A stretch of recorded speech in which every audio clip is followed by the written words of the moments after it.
আসসালামু আলাইকুম রহমতুল্লাহি বারাকাত।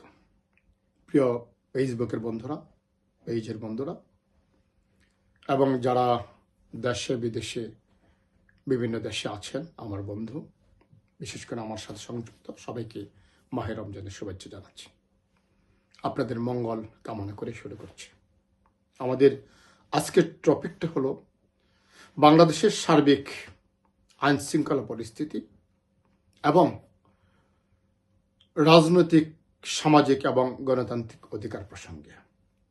আমরা জানি ডেভিল ইউনুস চলে গেছেন। তাদের সাথে যারা উপদেষ্টা ছিলেন তাদের পাহাড় সম দুর্নীতির কথা উঠে আসছে।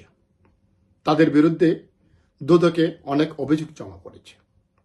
আমরা বিশ্বাস করছি বর্তমান সরকার প্রত্যেকটি অভিযোগের যথাযথ তদন্ত করবেন এবং দোষীদের আইনের আওতায় আনবেন। এই বাংলাদেশকে যারা ফোকলা করে দিয়েছে অর্থনৈতিকভাবে গত 17 মাসে, তাদেরকে আইনের আওতায় আনা হবে।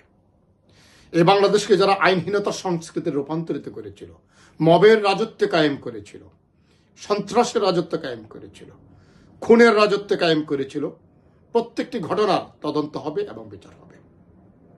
2024-এর 5 আগস্টের পরে এবং আগে যে হত্যাকাণ্ডগুলি সংঘটিত হয়েছে, হেলিকপ্টারে পাঞ্জাবি পরে, লুঙ্গি পরে, লেংটি দিয়ে বন্দুক নিয়ে যারা উঠেছিল তারা কারা, কোত্থেকে এসেছে, সেসব তদন্ত করতে হবে। গত সরকারের উপদেষ্টা ছিলেন ব্রিগেডিয়ার সাকাত সাহেব। তিনি যে বক্তব্যগুলো দিচ্ছেন যে যারা রাইফেল হাতে ঘুরছিল, স্নাইপার হাতে ঘুরছিল, তাদেরকে আমরা চিনি না, তাদের চেহারার সাথে বাংলাদেশের মানুষের চেহারার মিল নেই, তারা কারা, কোত্থেকে আসলো, তাদেরকে খুঁজে বের করতে হবে। যদি ভারতীয় হয় তাদেরকে খুঁজতে বের করতে হবে, যদি পাকিস্তানের হয়, যদি বাংলাদেশের হয় তাদেরকে খুঁজে বের করতে হবে এবং স্নাইপার রাইফেল দিয়ে কারা হত্যাকাণ্ড সংগঠিত করেছে প্রত্যেকটা হত্যাকাণ্ডের খোঁজ নিতে হবে, খুঁজে বের করতে হবে, বিচার করতে হবে।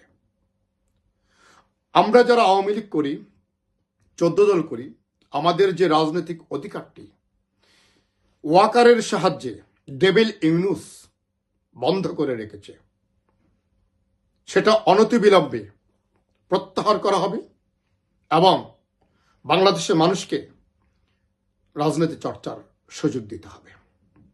ভাববেন না আপনারা একাই রাজনীতি করবেন, একা রাজনীতি করে বহুদূর চলে যাবেন। যদি ইতিমধ্যে ক্ষমতায় আসেছেন আপনারা, আমরা কিন্তু বসে নেই।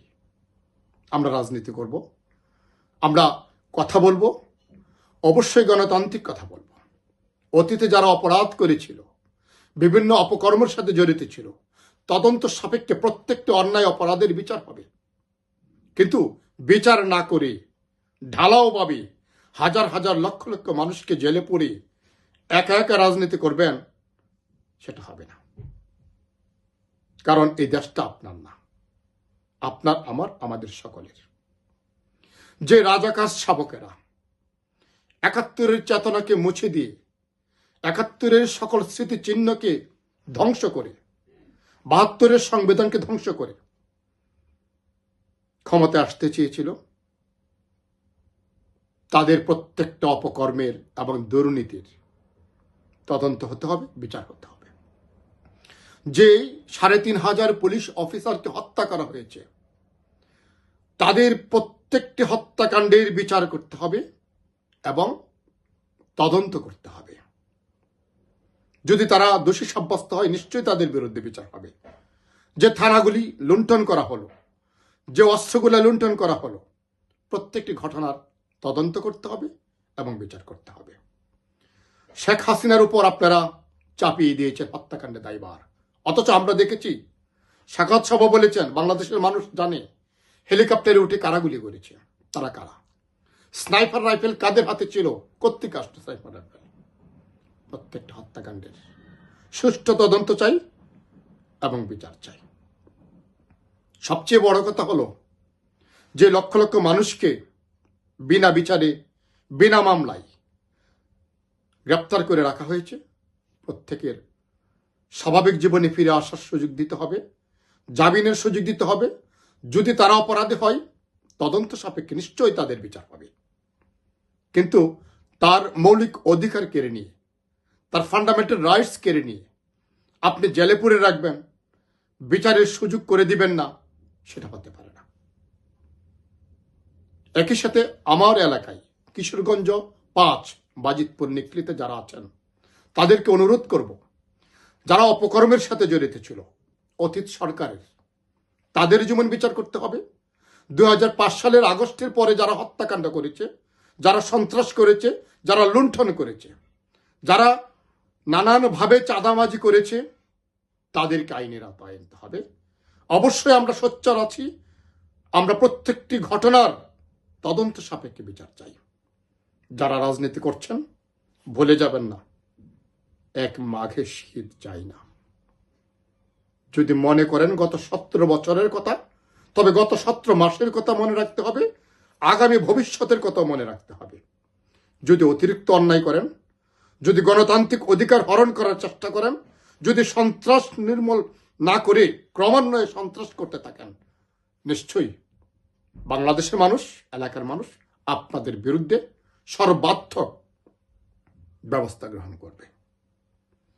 আমরা আওয়ামী লীগকে নিজেরা অনেক ধ্বংস করে দিয়েছি। যারা পকেট আওয়ামী লীগ করেছেন, যারা ব্যক্তির স্বার্থে আওয়ামী লীগকে ব্যবহার করেছেন, যারা আওয়ামী লীগকে ব্যবহার করে লক্ষ কোটি টাকার মালিক হয়েছেন, তাদেরকে সাবধান বা হুঁশিয়ার করছি, নতুন কোনো খেল খেলবেন না। আওয়ামী লীগকে যদি ধ্বংস করার দ্বিতীয়বার চেষ্টা করেন, তবে আপনাদের বিরুদ্ধে ভয়াবহ অ্যাকশনে যেতে আমরা বাধ্য হব।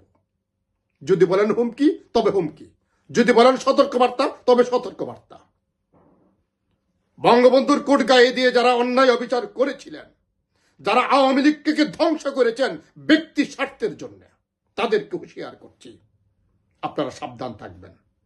আমরা রাজনীতি করছি এবং করব, সত্যের পক্ষে, ন্যায়ের পক্ষে চিরদিন ছিলাম, ভবিষ্যতে থাকবো। আওয়ামী লীগ আপনার বাবার একার নয়। আওয়ামী লীগ বঙ্গবন্ধুর আওয়ামী লীগ, আওয়ামী লীগ শেখ হাসিনার আওয়ামী লীগ, আওয়ামী লীগ আমাদের আওয়ামী লীগ, যারা মুক্তিযোদ্ধার সন্তান। আওয়ামী লীগ এই বাংলাদেশের আপামর জনসাধারণের আওয়ামী লীগ। আওয়ামী লীগ কৃষক শ্রমিক জনতার আওয়ামী লীগ। আওয়ামী লীগ কোনো ব্যক্তির নয়। যদি ব্যক্তি স্বার্থে আবার আওয়ামী লীগকে ব্যবহার করার চেষ্টা করেন, যদি পকেট লীগ বানানোর চেষ্টা করেন, যদি ভাইগনা লীগ বানানোর চেষ্টা করেন, যদি 22টা লীগ বানানোর চেষ্টা করেন, তাহলে আপনার বিরুদ্ধে অবশ্যই আমরা ব্যবস্থা গ্রহণ করব। আপনাকে সতর্ক করছি, আপনি ব্যর্থ চেষ্টা করবেন না, সে আপনি যেই হন না কেন। আসুন স্বাভাবিক রাজনীতি করি, গণতান্ত্রিক পন্থায় রাজনীতি করি, বঙ্গবন্ধুর আদর্শকে সমুন্নত রেখে রাজনীতি করি, 71কে স্মরণ করে রাজনীতি করি। তবে একসাথে করতে পারবো মানুষের কল্যাণে।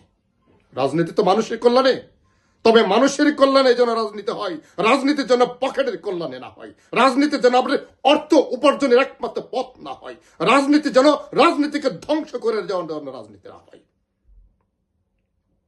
এটা আমাদের সতর্ক বার্তা। আপনারা ভালো থাকবেন, সুস্থ থাকবেন। ইনশাল্লাহ অচিরেই আপনাদের সাথে দেখা হবে। আসছে বাজিতপুরে।